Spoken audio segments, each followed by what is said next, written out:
Day 12 has been a pretty quiet one. I think I videoed myself posting the cat knit, so I'm a little exhausted after being outside. It is a very hot day. It is a very hot day. And that's when sometimes I'm really original as a knitter, and I think, let's knit a ranunculus. I bet nobody's heard of that pattern before. Uh, so this is my ranunculus. It is 100% linen. It is the Camarosa yarn. It is 100% linen. It is really crispy, the fabric. It could also be just how I've washed it. I just shoved it in the wash with the rest of my laundry. But all that to say, gonna take it easy today. But I thought I would do something different to what I have been doing, which is to do a very quick review of something I subscribed to or pre-ordered, which I've never done before. This year has been a year of mystery for me in terms of my creative pursuits and knitting.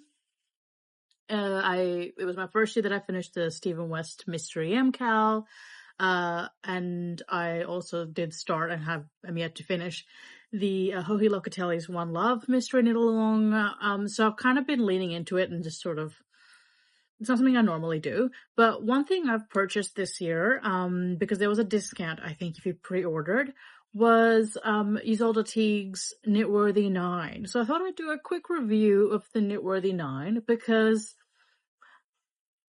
I think it's worth talking about. Knitworthy, the Knitworthy series, I think, has been going on since like 20. I'm looking here at my laptop because I don't have all this memorized. I believe it was started in 2014 by Ysolda. Ysolda Teague is a prolific Scottish designer. She's based in Scotland. Her patterns are really timeless, really clean, and can often be sort of unisex or sort of genderless, so you can knit it for anyone and anyone's fashion sense. And in that way I've sort of admired her from a distance for a long time. You may know her more popularly as the designer behind the Musselburgh hats, which is a swatchless beanie.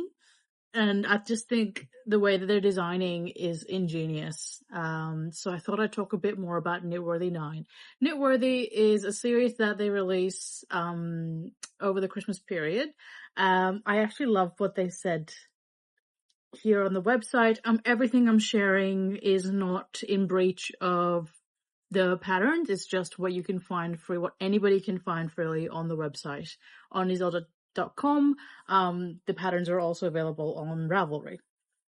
And they say, your knitting time is precious. Save it for the truly knitworthy. Every collection includes a range of projects with the goal of making it easy to match a pattern to your recipient's taste, the time you have to spend on it, and your stash. So each release is sort of themed, and this year I kind of didn't look at the theme really.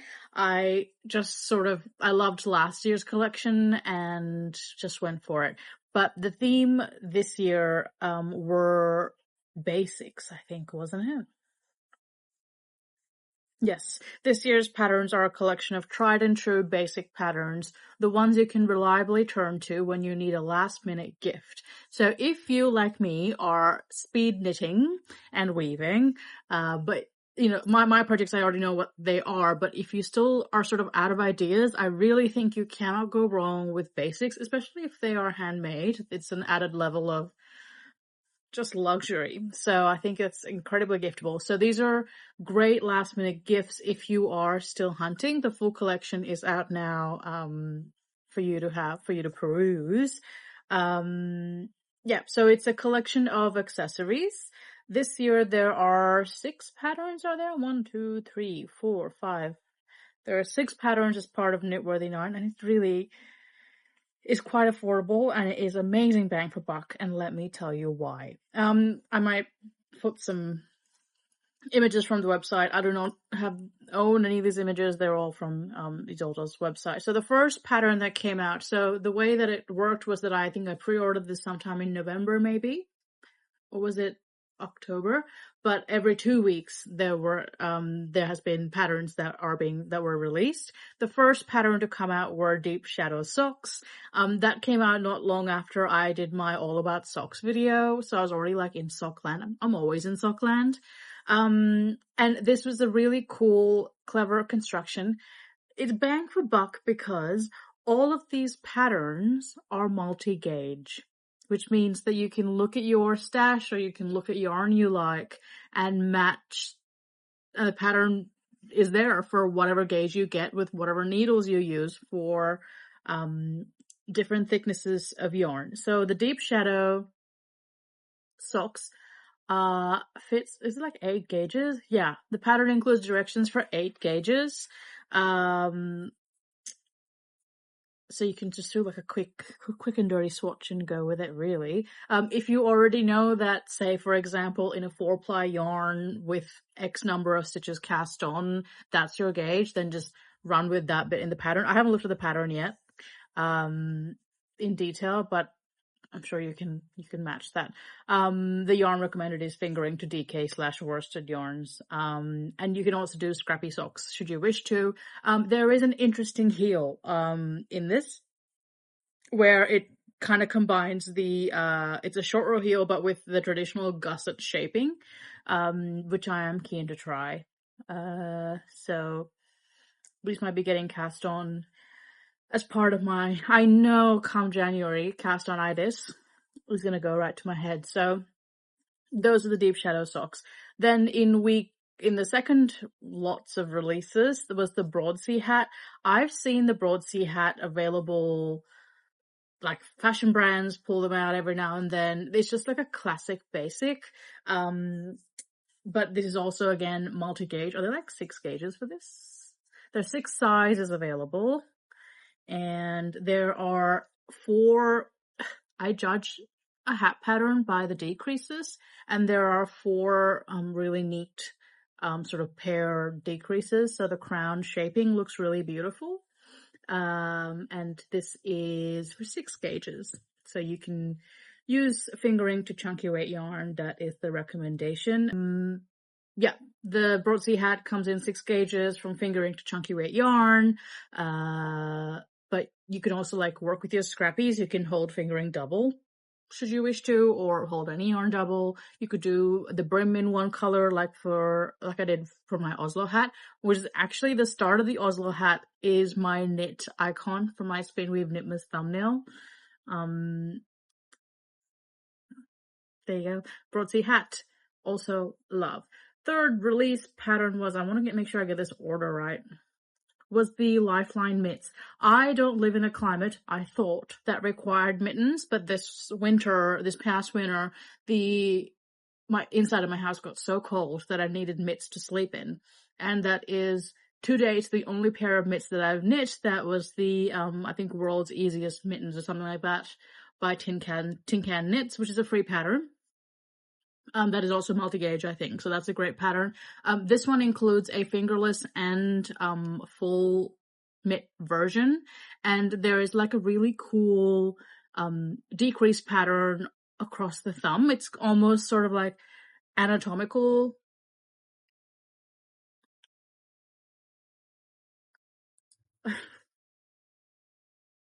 I've just realized. Oh yeah. I've just realized why it's called the Lifeline mitts. Because the decreases follow the lifeline, like in palm reading. This is, I think, your lifeline indicator. Can someone read my palm? If I'm not going to live for long, please don't tell me. I haven't worked with enough sheep breeds yet. I want to touch them all before I go. Anyway, sorry. I've just realized why it's called a Lifeline mitts. Genius, because it does look like it. Alright, and the Lifeline mitts come in 5 gauges. From fingering to chunky weight yarn again, so you can make it a quick project. I know everyone that is having a white Christmas. You might need them. You'll definitely need them for the snow. Yeah, that looks great too. And then the fourth pattern that came out was the Musselburgh beret. Now, the Musselburgh hat, do I have it in my library? Absolutely. Have I knit one yet? No. But what I found really cool about the Musselburgh, by the way, so popular, and I think popular for a reason, because it is swatchless. And I was really confused as to how something could be swatchless, but I realized with, again, not giving anything away, this is on the website and in the Musselburgh hat description. When you start from like a pinpoint out, for any gauge of a pattern, you need to have the crown. So if you work the other way, instead of like bottom brim to the top, there comes a point where everyone has to knit to a point, and then the sizes differ in how the grading is set out. I don't know if I'm making any sense, but that doesn't matter. The Musselburgh beret looks really cool. I think berets are always brave, because beanies, huge demographic. Berets, kind of niche. But should I have one in my collection? I think so. I think possibly. Anyway, so the same Musselburgh swatchless treatment, but now she's calling it a beret twist. Simple, satisfying, and ready to cast on straight away. 5 gauges. Like, each pattern is... I'm not a designer. I will never be a designer. I'm purely a consumer. But sometimes you think, okay, like I've bought a collection, it's just 6 patterns, but it's 6 patterns at multiple gauges. Love. Again, fingering to chunky weight yarn. It looks really nice. It's got a cute little stalk. Oh my god, if you did like a red one with a green stalk, you could look like an apple. Anyway, and then this next pattern is what made me want to make this video, basically. It is the May scarf. And you know that if there's a triangular shawl in sight, I am running for it. I love a triangular shawl.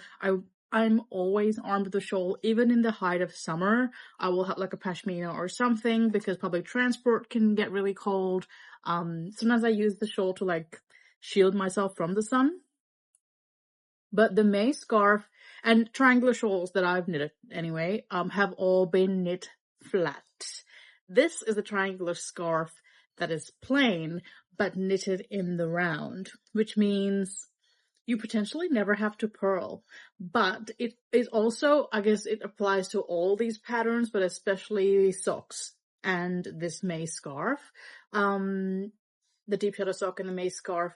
You can take this base pattern and include like a textured stitch. So you could maybe you could sub in a fisherman's rib, a half fisherman's rib, like I did for the jaunty shawl.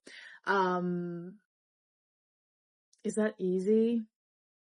I guess for half fisherman's rib, knitting flat is the easier one, because you're knitting every other row. Anyway, you could do like a waffle stitch in there. You could add like a cable across it, and you're doing all of this knitted in the round. It does not look at all like the edges are rolling. That's another advantage of this, is that the edges are sort of caught, they're neat and crisp, and the color she's wearing is beautiful. I think it's a yarn from Ginger Twist, so if you are in Edinburgh, go grab a skein. I'll live through you vicariously. Yeah, and she writes here that she's borrowed the idea of knitting a scarf as a tube from commercial knitwear, to ensure both sides look identical and to prevent the fabric from curling. There you go. So yeah, the selvage stitches are really neat and sort of helps it sit flat. And what's lovely, if you go, especially on her website, is that she will list the skills you need for knitting the project. And all these skills so far have been very basic. It's been knitting, purling, casting on, knit 2 together decreases, and slip, slip, knit decreases. Looks beautiful. It looks wonderful. Again, from fingering chunky weight yarn can be used, and there are 3 scarf sizes. So there's a short scarf, a long scarf, and a bandana size. I know the little sort of mini scarflets or bandanas have been really popular lately, so this could be your in. And then the final pattern is the dumpling slippers. I've seen the sailor slippers go viral. I feel like everyone and their mother's knitting one. There is also an option, I think, for a felted slipper. I've knit one pair of felted slippers for my sister a couple of birthdays ago. And then ever since then, I've sort of stolen them back. But they've been really great. My feet get really cold in the winter. And they're lovely for in-house. I believe it is a garter stitch sole that you then pick up and knit the sides and the top for. You can also add a little tab, she says, should you wish to hang them somewhere. All that. So those are, I guess, a little bit of detail of what the patterns are. I'm sure she might do a video as well on this, but I just thought it'd be fun for me to document this and say that it is out. It is there, should you wish to purchase it. The perspective I'm coming from for these basics that are multi-gauge, multi-yarn thickness is from that of a spinner. As spinners, there's only so much. Well, let me speak from my perspective and speak only for myself. But the aim for me when I'm spinning isn't to make a perfect yarn that looks like it's commercial grade. I'm not really chasing perfection in that way. I never am. But, when I start a spin, I might say, oh, I might keep this seems to be spinning thin. I'll do a 2-ply. Maybe I'll land somewhere. I sort of aim and hope to land somewhere. And that's sort of on average across the skein. I know in every skein I have ever made and will ever spin, there will be variation. But the good thing about these patterns, these multi-gauge patterns, and especially the swatchless ones, is that you can just hit the ground running. You make what you make, and then you can double back to see what you have and how that matches to the gauges that the pattern dictates. So, I don't know. I think it's really worth doing. I wanted to record this because I'm really happy that I went for this. It's not like I don't usually look at basic patterns. Like if another person comes out with a raglan sweater, I might just implode because we have plenty.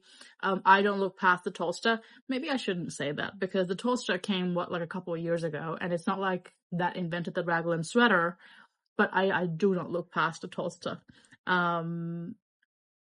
If I have like thinner yarn than the gauge recommended, I just knit a couple sizes up, and I've knit like 5 Tolsters at this point. So maybe I shouldn't say that. But, if you want to come out with a raglan pattern that you think brings something new to the table, that's absolutely your prerogative.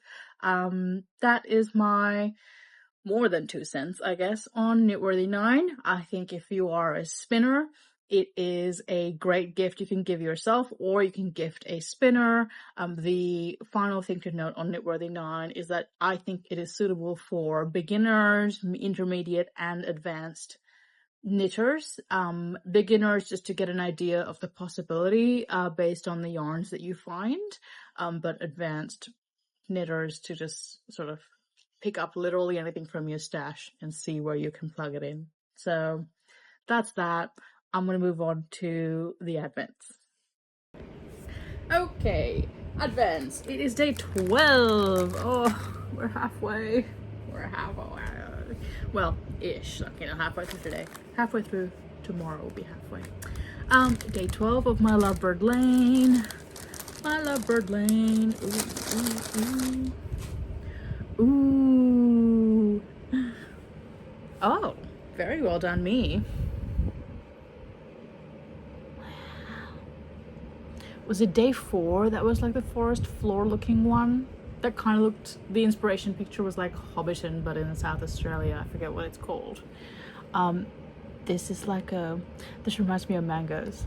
But I know that the inspiration for these have been places across Australia, if I'm not mistaken. That's beautiful. That is entirely in my color wheelhouse. Happy with that. Day 12 of my fiber advent. I'm itching to spin these so bad. Okay. Let's do a surprise reveal. Surprise reveal. Ooh. More Castledale. Today the colorway is Robin's Gift. Who's Robin? Just kidding.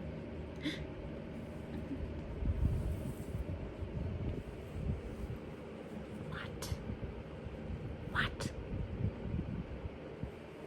Is it the end of the conspiracy that these two advent dyers are not working together? They were matching for a while, so maybe we've broken the streak. I hope it comes back. That was quite funny. That's beautiful. I think I covered in day 2 that I'm not a purple gal, but I don't mind spinning it. I like it as like an accent in a project. I'm not completely anti-purple. I don't think I'm anti any color really. I might be anti Pantone's color of the year for 2026, which is a load of shit, but sorry. This is Robin's gift. Good day 12. Good day 12. I'm sitting directly in front of the fan. You're probably hearing it in the audio. That's fine. I hope you, I don't know, use our skills as humans as endotherms and regulate your temperature as needed. What am I saying? I'm just trying to appeal to everyone in every weather system, but I hope you stay safe if you're in Australia and you are in an area that is impacted by recent bushfires. I hope you are doing okay. If you are in an area that is prone to bushfires, I hope you have an evacuation plan and a fire safety plan. I'm thinking of you, and yeah, I hope you're safe wherever you are in the world. I will see you tomorrow. Bye.